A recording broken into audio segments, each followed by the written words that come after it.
નમસ્કાર દર્શક મિત્રો, હું છું પદ્મા અનિશા. તમે જોઈ રહ્યા છો લોક સામના ન્યૂઝ. તો જોઈએ આજના સમાચાર દહેગામથી અમારા રિપોર્ટર મિલન શાહ સાથે.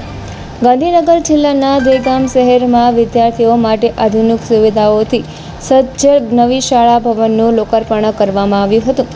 દહેગામના શહેરમાં તાલુકા પગાર કેન્દ્ર શાળાના નવા બિલ્ડિંગનું ઉદ્ઘાટન દહેગામના ધારાસભ્ય બલરાજસિંહ ચૌહાણના હસ્તે કરવામાં આવ્યું હતું.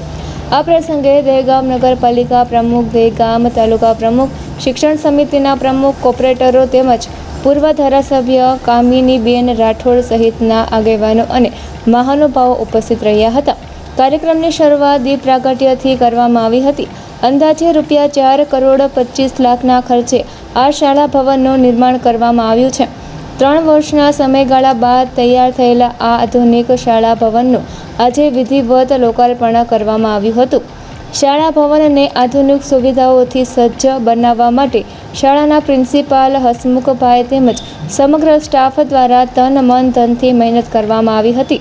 સર્વ શિક્ષા અભિયાન અંતર્ગત સરકારના અધિકારીઓ અને એન્જિનિયર જાની સાહેબના સહકારથી દહેગામ શહેરને વિદ્યાર્થીઓ માટે એક સુવિધાસભર શાળા ભવન મળ્યું છે. આ શાળામાં મધ્યમ વર્ગ તેમજ શ્રમજીવી પરિવારના બાળકોને ગુણવત્તાયુક્ત શિક્ષણ સાથે જરૂરી આધુનિક સુવિધાઓ મળી રહે તેવા પ્રયાસો કરવામાં આવ્યા છે.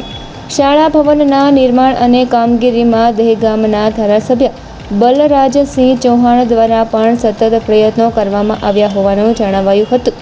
3 વર્ષ બાદ તૈયાર થયેલી આ શાળાના લોકાર્પણથી વિદ્યાર્થીઓ, વાલીઓ અને શિક્ષણ જગતમાં આનંદની લાગણી જોવા મળી હતી. તો ફરી મળીશું એક નવા સમાચાર સાથે. ત્યાં સુધી જોતા રહો લોક સામના ન્યૂઝ.